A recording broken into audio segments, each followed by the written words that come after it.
धन्यवाद। परम पिता परमेश्वर, हृदय से आपका धन्यवाद करते हैं क्योंकि आप महान सामर्थी परमेश्वर हैं। आपके योजनाओं के लिए आपका धन्यवाद करते हैं, पवित्र वचनों के लिए आपका धन्यवाद करते हैं और पवित्र आत्मा के लिए आपका धन्यवाद करते हैं। परम पिता परमेश्वर, आपकी इच्छा और योजना को हम जीवन में कभी पूरा नहीं कर सकते हैं यदि पवित्र आत्मा की सहायता हमारे जीवन में ना हो। बिना पवित्र आत्मा के हम पवित्रता का एक भी क्षण व्यतीत नहीं कर सकते, लेकिन पवित्र आत्मा के द्वारा हम आपके राज्य के वारिस बन सकते हैं। इसलिए हम आपका धन्यवाद करते हैं।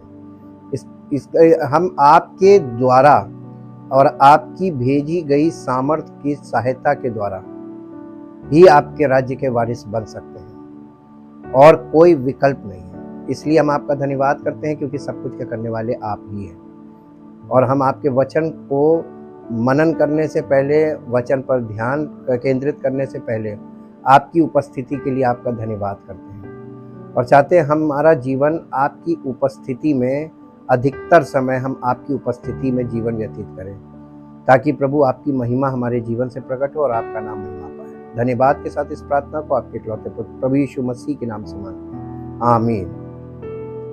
Praise the Lord. The glory of God part 38 में हम लोग देखेंगे the Bible study about who is the beast, पशु के विषय में। जब हम लोग प्रकाशित वाक्य को अध्ययन कर रहे हैं, उस पर ध्यान केंद्रित कर रहे हैं, हम चाहें तो आपको बहुत सरलता से सारे अर्थ बता सकते हैं, लेकिन वो अर्थ आपके किसी काम के नहीं होंगे अगर आप बिना स्टडी के और बिना प्रमाणित वचन के प्रमाण के आपको अर्थ बताया जाए तो वो अर्थ सही अर्थ नहीं होते हैं। परमेश्वर ने हमें बाइबल के अर्थ खोलने के लिए नहीं चुना है। परमेश्वर ने हमको अपने वचन के द्वारा वो सब कुछ दिखाना शुरू किया, बताना शुरू किया, ताकि हम उसमें पवित्र आत्मा की सहायता से परमेश्वर के मार्गों में चलते हुए उन चीज़ों को अंडरस्टैंड करते जाएं और जो कुछ हम समझ रहे हैं, देख रहे हैं, और उसको आपके साथ शेयर करने के लिए तो वचन के द्वारा ही हम आपके साथ उसे शेयर करेंगे, और ताकि आपको भी ये पता चले कि ये पवित्र पुस्तक ये बहुत काम की है और ये हमारे लिए मैनुअल ऑफ लाइफ है, जीवन का सारा निर्देश इसके अंदर है। और अगर ये पुस्तक आपको अच्छी नहीं लगती है तो आपको परमेश्वर द्वारा दिया गया जीवन अच्छा नहीं लगेगा। ये पुस्तक में मन लगेगा तभी आपको वो जीवन मिलेगा जिस जीवन के विषय में ये पुस्तक बताती है। इसलिए हम इसके अर्थ को समझने के लिए हम लोग मिलकर मनन करेंगे ताकि आपकी बुद्धि खुले और आप उन चीजों को अंडरस्टैंड करें जो वचन में पहले से दर्ज है। The book of Revelation has many references to the beast, यानी परमेश्वर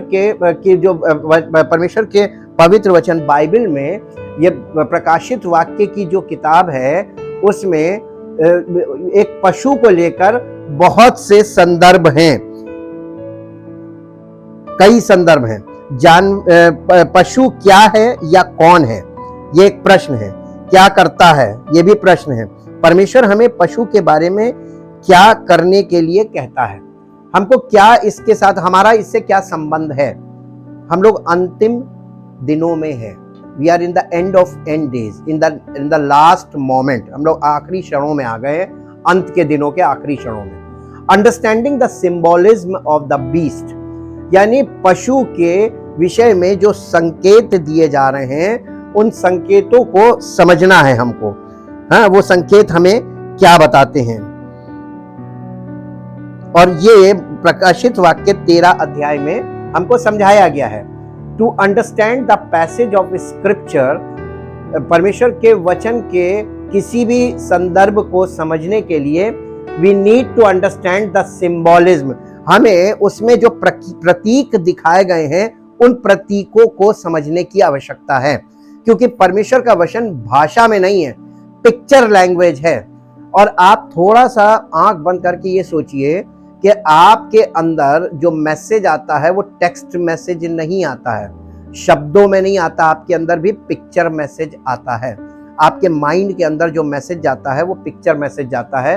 और वो पिक्चर मैसेज, इसीलिए परमेश्वर ने अपने वचन में ढेर सारे पिक्चर रखी हुई हैं जो सिंबॉलिक हैं, यानी प्रतीक के रूप में हैं। A fundamental principle of Bible study is to let the Bible interpret itself. परमेश्वर के वचन, बाइबल का अध्ययन करने का सबसे बढ़िया तरीका जो एक्यूरेट है वो ये है कि इसके अंदर जो फंडामेंटल, यानी जिसको कहते हैं बेसिक्स, फंडामेंटल जो तरीका है, इसका बेसिक स्टडी करने का जो तरीका है वो ये है कि बाइबल अपने आप को खुद इंटरप्रेट करती है। बाइबल को हम इंटरप्रेट नहीं कर सकते, कोई नहीं कर सकता।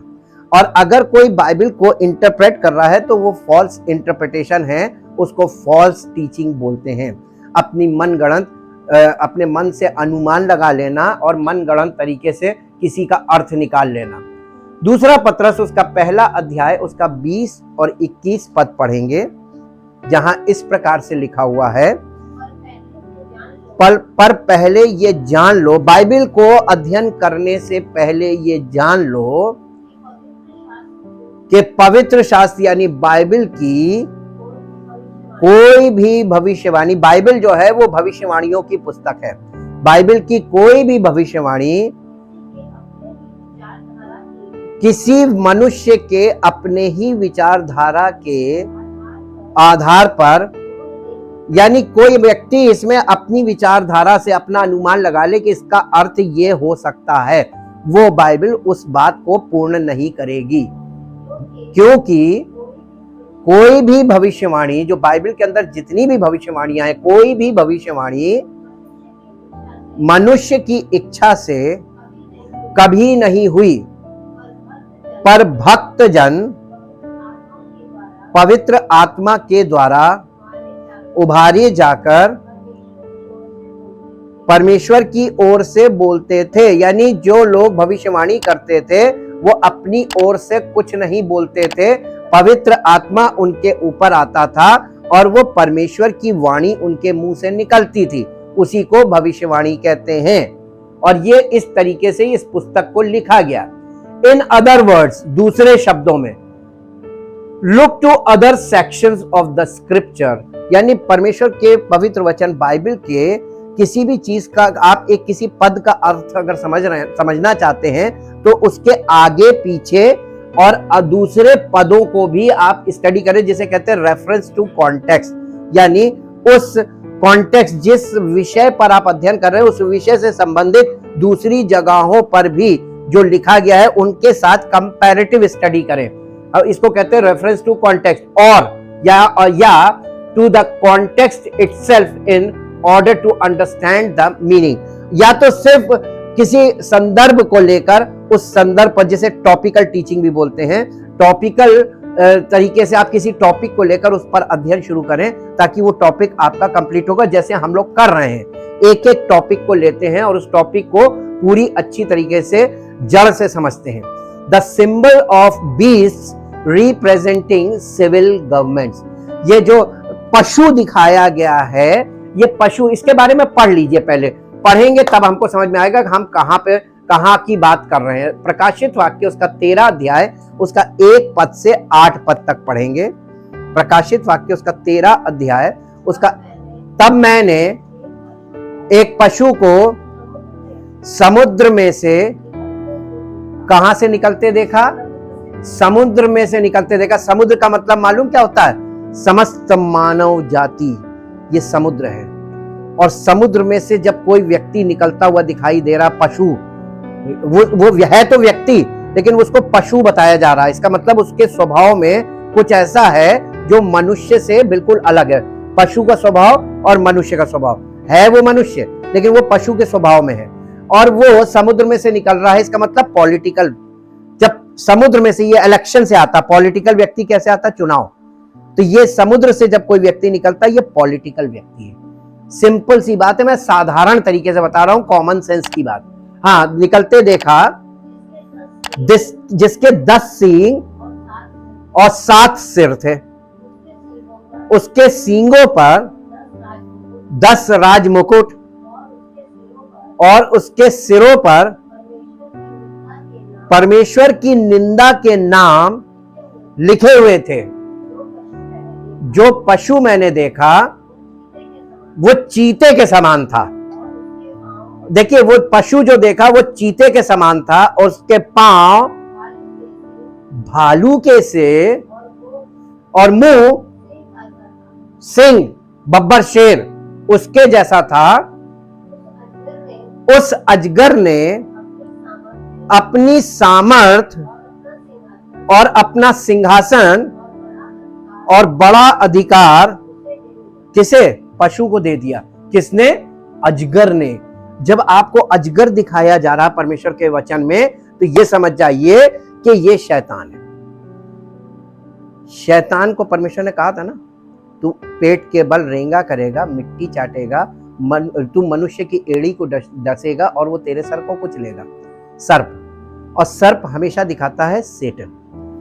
यानी शैतान ने अपना अधिकार किसको दे दिया? पशु को दे दिया, वो पॉलिटिकल पर्सन को। जी, मैंने उसके सिरों में से एक पर ऐसा भारी घाव देखा मानो वो मरने पर है। फिर उसका प्राण घातक घाव अच्छा हो गया और सारी पृथ्वी के लोग उस पशु के पीछे पीछे अचंबा करते हुए चले। यानी वो लोग उसको फॉलो करने लगे, उस पशु को। लोगों ने अजगर की पूजा की, क्योंकि उसने पशु को अपना अधिकार दे दिया था। यानी पॉलिटिकल सिस्टम में कौन शासन कर रहा? बिहाइंड द सीन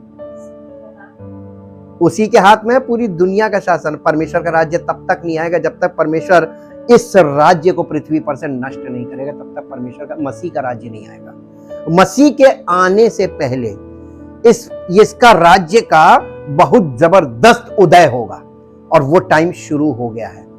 अब आपको कहां 8 पद हो गया जी। और ये कहकर पशु की पूजा की कि उस पशु के समान कौन है, कौन इससे लड़ सकता है। बड़े बोल बोलने और निंदा करने के लिए उसे एक मुंह दिया गया है। किसको? पशु को जी। और उसे 42 महीने तक काम करने का किसने दिया? परमेश्वर ने दिया। कितने महीने? 42 महीने को कैलकुलेट करके बताइए कितने साल हुए। सीधी सी बात है, 12 तिहाई 36 और 6 42, यानी 3.5 साल का समय। कितनी कमजोर गणित, खटाखट आपको समझना चाहिए। ये 3.5 साल का इसका शासन काल होगा और ये बहुत हार्ड समय होगा पूरी दुनिया के लिए। ये पूरे वर्ल्ड की बात की जा रही है जी। उसने परमेश्वर की निंदा करने के लिए मुंह खोला कि उसके नाम और उसके तंबू अर्थात स्वर्ग के रहने यानी मसीही लोगों की निंदा करे। उसे ये भी अधिकार दिया गया कि पवित्र लोगों से लड़े और उन पर जय पाए और उसे हर एक कुल और लोग और भाषा और जाति पर अधिकार दिया गया। कितना अधिकार उसको मिला? पूरी दुनिया के हर देश के हर व्यक्ति पर उसका अधिकार आ गया। टोटल ये वर्ल्ड पावर हो गई, सुपर पावर। और हमने कल डैनियल में क्या देखा था? वहां पर भी ऐसे ही हुआ था ना। उसको पर बताया गया नबूकदनेस्सर को कि तुझे सब अधिकार दिया गया, सारी जाति पर, सारी कुल, सारे भाषा के लोगों पर तुझे अधिकार दिया गया। ये वही आ गया फिर। अब आप देखिए ये हो गया। हाँ, पृथ्वी के वे सब रहने वाले जिनके नाम उस मेमने के जीवन की पुस्तक में लिखे नहीं गए, जो जगत की उत्पत्ति के समय से घात हुआ है, कौन करेगा? वो कौन लोग होंगे जो पशु की पूजा करेंगे? केवल सच्चे मसीहों को छोड़कर बाकी सारी दुनिया के लोग करेंगे। अब आपका नाम मेमने की पुस्तक, मेमना कौन है मालूम है? यीशु मसीह। क्या आपका नाम उसके जीवन की पुस्तक में आ गया है? गंभीरता से सोचिएगा बहुत। ये यानी हम आपको कोई रिलीजन की बातें नहीं बता रहे हैं कि इतने नियम मान लिए और ये कर लिया वो कर लिया काम बन गया। कुछ नहीं काम बनेगा, अब तो काम बिगड़ेगा। ये कंप्लीट हो गया 8। ये हम लोगों का पैसेज है, हालांकि सारा पैसेज अभी नहीं कंप्लीट होगा। अब आपको इसमें पार्ट्स में चलना है, क्योंकि इसमें बहुत ढेर सारी ये भविष्यवाणी हमारे समय के लिए है। हमें ये ध्यान रखना है कि हमारा इससे बिल्कुल डायरेक्ट कनेक्शन है और हम कहां खड़े हुए हैं। बिल्कुल ये समय शुरू होने वाला और हम खड़े हुए हैं, द्वारे पर है। अब देखिए, the symbol of beast representing civil governments, ये सरकार को दिखा रहा है। सिविल गवर्नमेंट का मतलब हमारी चुनी हुई सरकारें, ठीक। ये इंटरनेशनल गवर्नमेंट की बात हो रही है, कंफ्यूज मत होइएगा। ये international government is also found in the book of Daniel, ये डैनियल की पुस्तक में भी है। और ये बीस्ट लिखा हुआ है ना, ये पशु, 4 पशु दिखाए थे, हाँ 4 पशु वहां पे दिखाए थे। The profit Daniel received a vision from God of 4 great beasts.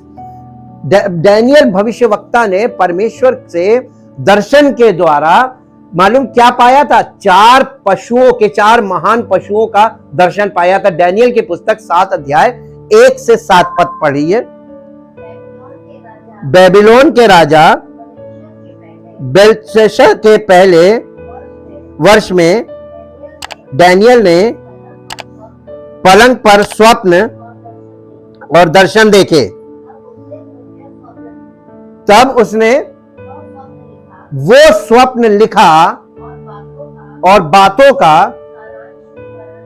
और सारांश भी वर्णन किया। वहां डिटेल वर्णन नहीं किया, सारांश वर्णन किया। जी, डैनियल ने ये कहा, मैंने रात को ये स्वप्न देखा कि महासागर पर चारों ओर आंधी चलने लगी।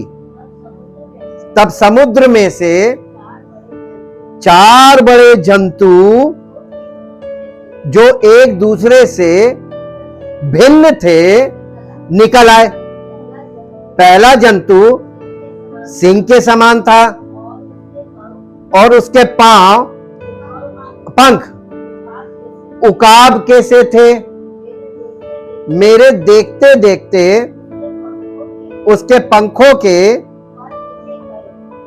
पर नोचे गए और वो भूमि पर से उठाकर मनुष्य के समान पांव के बल खड़ा किया गया और उसको मनुष्य का हृदय दिया गया। फिर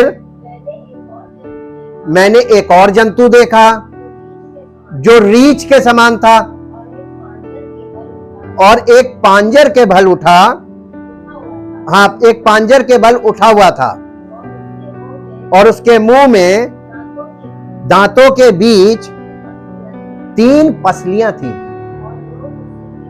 और लोग उससे कह रहे थे, उठकर बहुत मांस खा।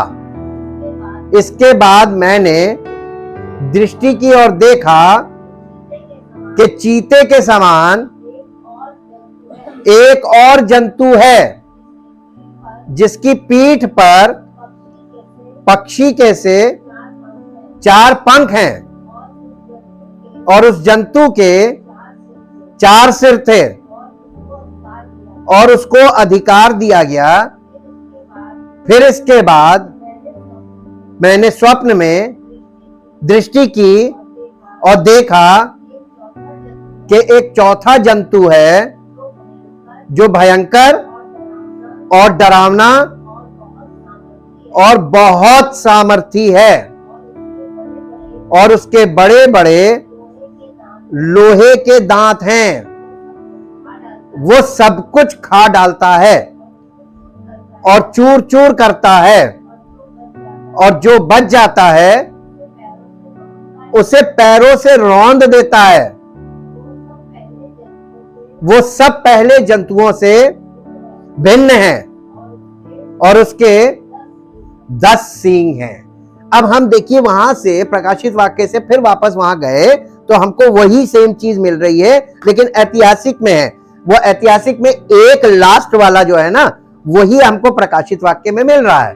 ठीक है, तो अब देखिए वो 4 कौन है? Daniel was told that the great beast were symbolic of 4 Kings.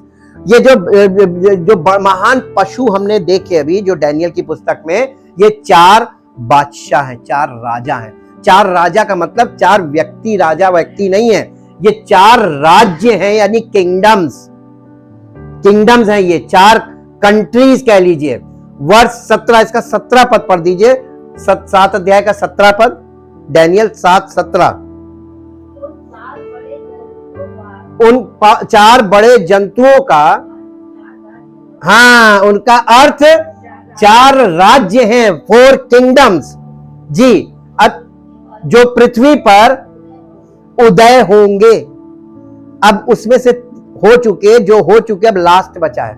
ठीक है, वो लास्ट पे हम पकड़ के चलेंगे वहां से, इतिहास से। तो अब देखिए, history reveals that the beast of Daniel were 4 great empires, यानी ये 4 महान शासन काल रहे हैं या साम्राज्य रहे हैं। डैनियल ने जिन 4 पशुओं के बारे में बताया, ये 4 साम्राज्य थे। द बेबीलोनियन नंबर 1, उसके बाद Greco Macedonian number 2 and Roman empires. ये थे, यानी Medo Persian 2, Greco Macedonian 3, Roman empires 4। अब चौथा कौन सा बचा इसमें से? Roman empire. अब इस पे फोकस कर लीजिए, ये छोड़ दीजिए, ये बीत चुका, ये हिस्ट्री हो गई। यहां से पकड़ते हैं। 1st century perceptions of the beast, यानी पहली सदी की कलीसिया जब थी, यानी पेंतेकुस्त के दिन से जब पहली सदी की कलीसिया की शुरुआत हुई थी, उस समय कलीसिया के लोग इस पशु के विषय में कैसी धारणा रखते थे, उनकी क्या धारणा थी इस पशु को लेकर। The Roman empire was the 4th beast. चौथा पशु कौन सा है? रोमन साम्राज्य। ये पशु के रूप में दिखाया जा रहा है। ठीक है, 4th beast according to Daniel की पुस्तक के हिसाब से ये चौथा साम्राज्य किसका था? रोमन्स का था। बाय द 1st सेंचुरी, यानी पहली सदी के समय, the Roman empire had crushed all other political powers. इसने पूरी दुनिया की सारी राजनीतिक शक्तियों को कुचल दिया। इतना पावरफुल था ये, इसीलिए लिखा है ना, लोहे के दांत। अब जो खाता उसके बाद पैरों से कुचल के किसी लायक नहीं छोड़ता कि कोई दूसरा खाए, यानी नष्ट करना। ये इसकी हिस्ट्री रही है। ये पॉलिटिकल पावर्स को इसने नष्ट किया। The book of Revelation written near the end of the 1st century. प्रकाशित वाक्य की पुस्तक जब लिखी जा रही थी, उस समय पहली सदी की जो कलीसिया चल रही थी, उसका समय का अंत समय आ रहा था, यानी पहली सदी कंप्लीट हो रही थी, उसी समय ये बातें लिखी गई हैं। तो आपको उस सदी में जाना पड़ेगा, स्टडी करके कि उस सदी में क्या हुआ था और क्या समीकरण थे, राजनीतिक समीकरण क्या थे। मैंने आपको पहले भी बताया है, बाइबल में जब आप अंतिम साइड में आप आगे बढ़ते हैं प्रकाशित वाक्य की तरफ, कोई धार्मिक किताब आज तक आपको धार्मिक बातें कुछ मिली है? परमेश्वर ने कोई रिलीजियस बात की है? तो बुद्धि की बात की, प्रकाश की बात की, आपको सत्यता की बात की है, और सच्चाई पर आधारित बात की है, और राज्य की बात की है। परमेश्वर ने पृथ्वी पर मनुष्यों के बीच में अपना राज्य स्थापित करने की बात की है, कोई रिलीजन की बात नहीं की है। और इसीलिए आपका फोकस पॉइंट परमेश्वर का राज्य और परमेश्वर की सच्चाई और प्रेजेंट सिचुएशन, पॉलिटिकल सिचुएशन, इन पर आपका फोकस हमेशा रहना चाहिए, ताकि आप सच्चाई को पकड़ सकें। परमेश्वर आपको कुछ दिखाना मांग रहा है कि अंत के दिनों में पॉलिटिकल सिचुएशन क्या होगी। Documents some of the persecution the empire directed against God's people. यानी ये जो रोमन साम्राज्य था, जो प्रकाशित वाक्य लिखते समय जब अंतिम पड़ाव में था, प्रकाशित वाक्य लिखा जा रहा था, अंतिम पुस्तक बाइबल की, तो उस समय इस बात के ढेरों प्रमाण हैं आज भी, और वो डॉक्यूमेंटेड है। डॉक्यूमेंटेड का मतलब उनकी हिस्ट्री रखी हुई है और उसका प्रूफ रखा हुआ, फैक्ट्स हैं कि रोमन साम्राज्य ने मसीहों पर सबसे ज्यादा जुल्म किया। जुल्म वर्ड यूज कर रहे हैं, बार्बरिक एक्ट्स किए, कुचल के मार डाला लोगों को बहुत बुरी तरीके से। मालूम है, बच्चों को ऐसे उछालते थे, न्यू बॉर्न बेबी को मां से छीनते थे, यूं उछालते थे, भाले पैसे ले लेते थे, आंख के सामने मारते थे और उसके बाद उसकी मां को मार देते थे। मां बच्चों को एक साथ मारते थे। और जवान इस लड़कियों के साथ कैसा गंदा नाच होता था, बड़े बड़े स्टेडियम्स में वो लोग करते थे। ये हिस्ट्री है, भयानक हिस्ट्री है कि इन्होंने क्या किया है, जो हम लोग शायद बर्दाश्त ना कर पाए देखकर। साथ में होगा तो, हमारे साथ होगा तो वो तो छोड़ दीजिए, जब देख लेंगे ना तो वो भी बर्दाश्त नहीं होगा। इतना भयानक किया था और उसके डॉक्यूमेंट्स हैं। प्रकाशित वाक्य की पुस्तक, उसका 2 अध्याय, उसका 10 पद और 13 पद पढ़िए। यीशु मसीह कलीसिया से कह रहा है कि जो दुख तुझको झेलने होंगे, यानी कलीसिया को झेलने होंगे, उनसे मत डर, क्योंकि देखो शैतान तुम में से कुछ को जेल खाने में डालने पर है, ताकि तुम, अब ये बताइए, किसी मसीह को, सच्चे मसीह को जेल में डाल दिया जाए, काहे के लिए डाला गया? लोग कहेंगे ये कैसा मसीह है, परमेश्वर ने इसे बचाया क्यों नहीं? लेकिन परमेश्वर, मसीह हमसे, यीशु मसीह क्या कह रहा है? क्यों डाले जाएंगे? जब आपके जीवन में कुछ ऐसा होगा जो परखने के लिए लोग आपको जेल में डालेंगे, और शैतान डालेगा आपको जेल में। यीशु मसीह की परीक्षा किसने की थी? कलीसिया की परीक्षा कौन करेगा? तो यीशु मसीह ने पवित्र आत्मा क्यों दिया है? यीशु मसीह को पवित्र आत्मा ने जयवंत किया था ना, लेकिन यीशु मसीह पवित्र आत्मा की सुनता था, मानता था, इसलिए जयवंत हुआ था। और कलीसिया पवित्र आत्मा की ना तो सुनती है ना मानती है, इसलिए हारेगी। अगर आप जीतना चाहते हैं, अगर आप यीशु मसीह के सच्चे हैं, सच में उस पर विश्वास करते हैं और पवित्र आत्मा के अनुसार चलते हैं, जीवन व्यतीत करते हैं, तो अवश्य जीतेंगे, अवश्य जीतेंगे, क्योंकि हम जयवंत से बढ़कर हैं। पहले से डिक्लेयर किया, we are more than conqueror. परमेश्वर का वचन, नया नियम, मसीहों को, सच्चे मसीहों को मोर देन कॉन्करर बोल रहा है। हम जयवंत से बढ़कर हैं, लेकिन हमारे जीवन में पवित्र आत्मा की उपस्थिति में हमारा जीवन नहीं है, अगर हम उसके अकॉर्डिंग नहीं चलते हैं, तो हम जयवंत से बढ़कर नहीं है, ये साबित हो जाएगा। तो परखने के लिए जेल खाने में डाले जाओगे जी, और तुम्हें 10 दिन तक क्या उठाना होगा?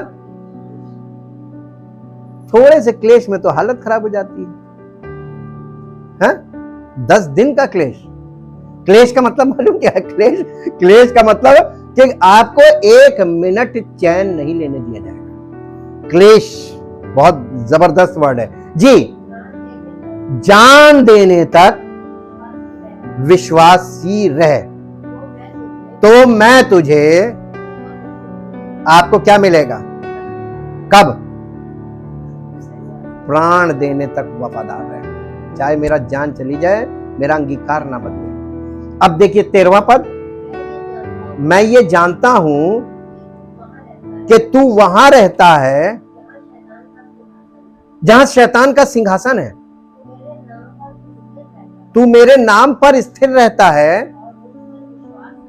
और मुझ पर विश्वास करने से उन दिनों में भी पीछे नहीं हटा जिनमें मेरा विश्वास योग्य साक्षी, यानी मेरा विश्वास योग्य गवाह अंतिपास तुम्हारे बीच उस स्थान पर घात किया गया जहां शैतान रहता है। अब देखिए, अब हम लोग फिर इस पे आते हैं कि ये कलीसिया को चिट्ठी लिखी थी यीशु मसीह ने।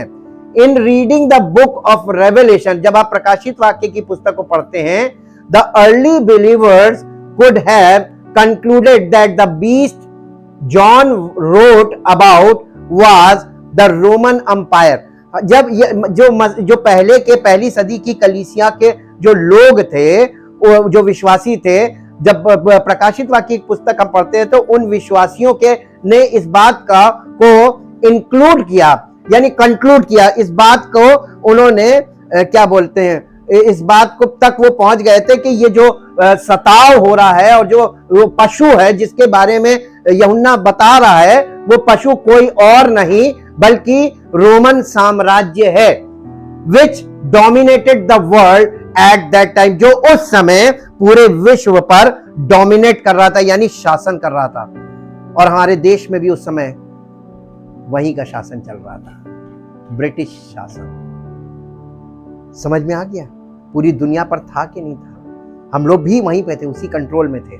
अब देखिए, और बड़ा अत्याचार वाला समय रहा। अपनी हिस्ट्री भी उठा के अगर आप पढ़ लेंगे, इंडियन हिस्ट्री, तो आपको वो सारी चीजें पता चल जाएंगी कि उन लोगों ने क्या क्या किया। अब देखिए, during the time of the new testament, नए नियम के समय के दौरान, several Roman emperors displayed the characteristics described in John's account. यूहन्ना जो प्रकाशित वाक्य के बारे में जो देख रहा है और देखकर बोल रहा है, वो लिखा जा रहा है। ये नए नियम के समय में जब उसने जो कुछ भी वर्णन किया उस रोमन एम्परर्स के बारे में या रोमन साम्राज्य के बारे में, वो उसके विषय में प्रकाशित वाक्य 13 अध्याय के 1 से 7 पद में जो अभी हमने पढ़ा, वहां पर हम उसको पढ़ के देख चुके हैं। पावरफुल, देखिए कैसा उसका शासन दिखाया गया, powerful with great authority and military strength, an instrument of Satan the dragon, जिसको प्रकाशित वाक्य में ड्रैगन बोला गया है, अजदहा, स्पीकिंग ब्लास्फेमी, जो परमेश्वर की निंदा के शब्द बोल रहा है, क्लेमिंग टू बी गॉड, अपने आप को ईश्वर बता रहा है, थ्रू एम्परर वर्शिप, और वो जो राजा है उस राजा की पूजा करवाई जा रही है, emperor through emperor worship, persecuting the true church, सच्ची कलीसिया को पीड़ित करने के लिए उस राजा की पूजा करवाई जा रही है कि उसकी पूजा करो, एंड किलिंग क्रिश्चियंस, जो सच्चे मसीह हैं उनको मार डाला जा रहा था। These early Christians faced difficult issues, और ये कठिन परिस्थितियों का सामना उन सच्चे मसीहों ने, पहली सदी की कलीसिया के मसीहों ने किया था। कलीसिया ने कितना क्लेश उठाया है, सच्ची कलीसिया ने, कि आज कलीसिया का स्वरूप देख रहे हैं क्या हो गया। वो सच्चे लोग नहीं हैं, सच्चा विश्वास नहीं है, सच्चा सुसमाचार नहीं है, सच्ची मसीहत खत्म, और आज उसका स्वरूप कैसे बदल गया। And the words of the prophecy were meant to encourage them to not to be deceived by the beast और pressured to turn away from God into idolatry, और उनको प्रोत्साहित करने के लिए ये यूहन्ना के द्वारा ये प्रकाशित वाक्य में लिखा जा रहा है कि तुम किसी भी तरीके से हिम्मत मत हारना। सच्चे मसीहों को, सच्ची कलीसिया को एनकरेज किया जा रहा है इस प्रोफेसी के द्वारा, जो 13 अध्याय 1 से 7 के बीच है, कि किसी भी तरीके से हतोत्साहित मत होना और किसी भी तरीके से मूर्ति पूजा की तरफ मत मुड़ जाना, बल्कि तुम अपने विश्वास में दृढ़ बने रहना। और ये बात उन लोगों के लिए थी, उस समय के मसीहों के लिए। अब प्रश्न हम आपके सामने रखते हैं, हमारे और आपके लिए प्रश्न है कि ये प्रश्न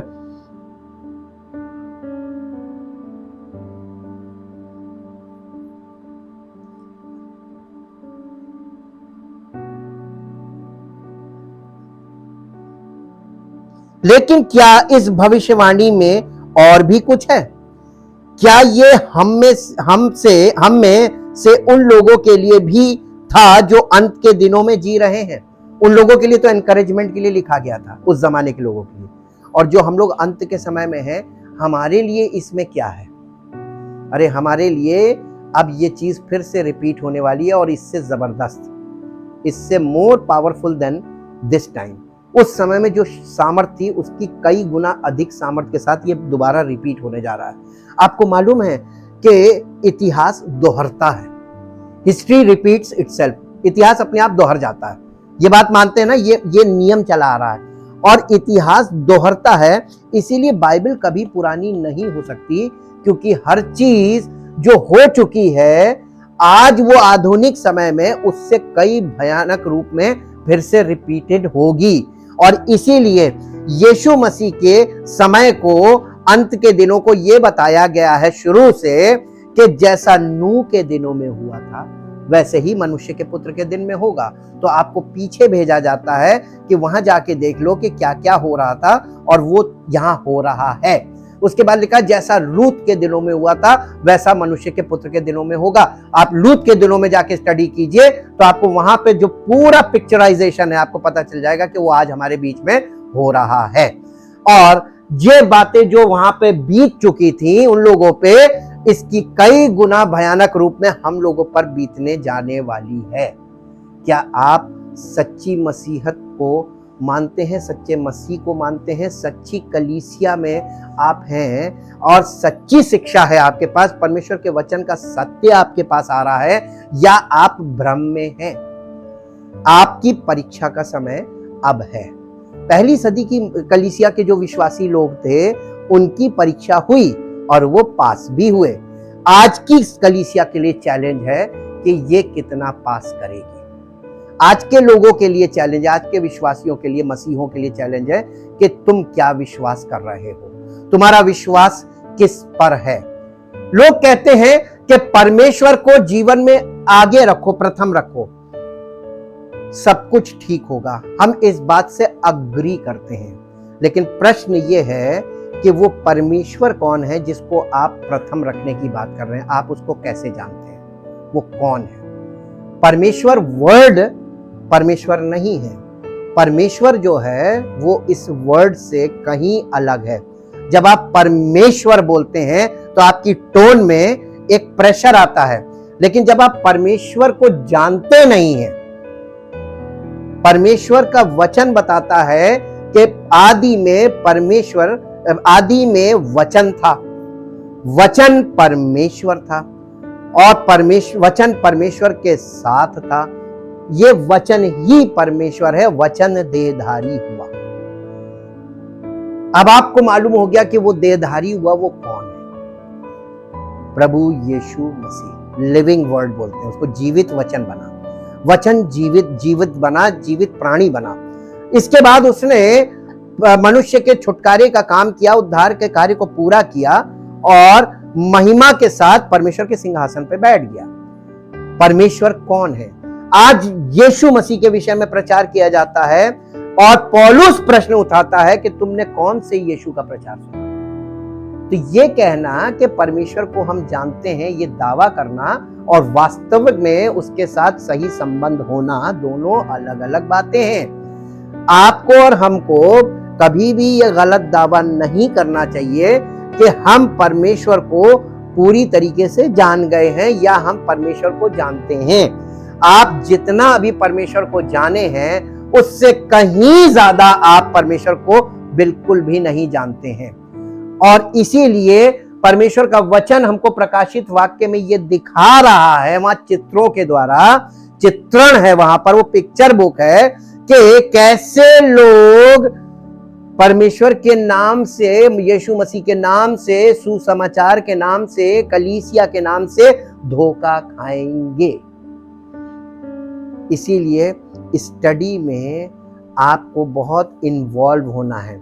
देखिए, दो चीजें हमेशा याद रखिएगा, मसीही जीवन का आधार दो चीजों पर आधारित है। एक तो होता है पार्टिसिपेशन और दूसरा होता है डेडिकेशन।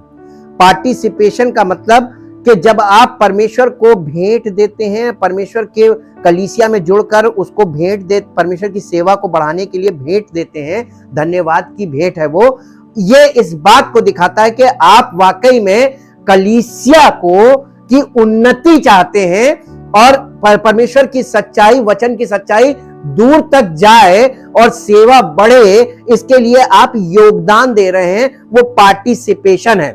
और दूसरा है डेडिकेशन।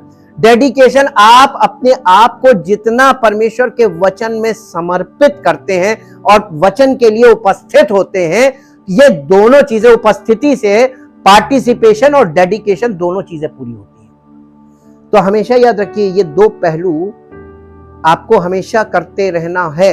यही कलीसिया का, सच्ची कलीसिया का, ये कलीसिया के सदस्यों का पार्ट है, ये आपकी सेवकाई भी है और इसी में आपका मसीही जीवन सुरक्षित होता है। Thank you, thank you, thank you Lord. परमपिता परमेश्वर, हम आपका हृदय से धन्यवाद करते हैं। अद्भुत युक्ति करने वाले प्रभु, आपने समस्त मानव जाति के लिए उद्धार के कार्य को तो पूरा किया है और सुसमाचार देकर आप अपने ऑफिस में बैठे हुए हैं, ताकि जो कोई उद्धार पाए उसको आप कलीसिया से जोड़ते हैं, ताकि वहां पर उसका आत्मिक पालन पोषण हो और वो आत्मिक रूप से परिपक्व हो, ताकि प्रभु वो उस फसल के समान परिपक्व हो, पके फल के समान, ताकि आप उसको अपने खलिहान में कलेक्ट करें। और भूसी को तो उड़ाया जाएगा, लेकिन गेहूं के दाने को आप अपने खत्ते में जमा करेंगे। कटनी का समय भी निकट है, हमारे पूरे उद्धार का समय निकट आ गया है और आपके आने के और हमारी तैयारी के बीच में समय घट चुका है। अब तैयारी का समय कम है लोगों के पास, लेकिन प्रभु आपसे विनती करते हैं, आप तो महान अनुग्रहकारी हैं और अभी भी आप अनुग्रह करके ठहरे हुए हैं कि काश ज्यादा से ज्यादा लोग मन फिरा लें, ज्यादा से ज्यादा लोग उद्धार प्राप्त करके मसीह के राज्य के लिए तैयार हो जाएं, ताकि जब वो आए तो हम सबको अपने राज्य में लेकर जाए। हे परमपिता परमेश्वर, लोगों के हृदय में और आत्मा का प्रकाश जाग जाए, आपकी पवित्र आत्मा की सामर्थ्य कार्य करे और लोग फिर से एक बार रिवाइव हो जाएं, उनमें आत्म जागृति आए कि वो अपने परमेश्वर के लिए, उस उद्धारकर्ता के लिए आपकी कलीसिया में बड़े जिम्मेदारी के साथ और यानी गंभीरता के साथ आपके वचन के लिए उपस्थित होना शुरू कर दें। क्योंकि आपके वचन में लिखा है कि जैसे जैसे तुम उस दिन को निकट आते देखो, वैसे वैसे जमा होना और ज्यादा करना। तो हमें ज्यादा जमा होने के लिए आपने कहा है, जब आपके आने का समय निकट हो तो हम ज्यादा जमा हो। हम प्रभु आपका धन्यवाद करते हैं आपके एक एक पवित्र वचन के लिए, जो वचन हमारे हृदय से, हमारी आत्मा में से बात करता है और हमारे जीवन को आप अपनी महिमा का कारण बनाना मांगते हैं। हम चाहते प्रभु आपकी इच्छा हमारे जीवन में और सब उन सच्चे विश्वासियों के जीवन में जो आपके वचन के लिए ललायित रहते हैं और आपके वचन पे पूरा मन लगाते हैं और केंद्रित रहते हैं और उसका अध्ययन करते हैं, उसे समझते हैं, उनके जीवन में आपकी सामर्थ्य प्रकट हो और आपकी महिमा हो। सारी महिमा आपको मिले। इस प्रार्थना को आपके इकलौते पुत्र प्रभु यीशु मसीह के नाम से मांगते हैं, आमीन। Praise the Lord. परमेश्वर आपको आशीष दे।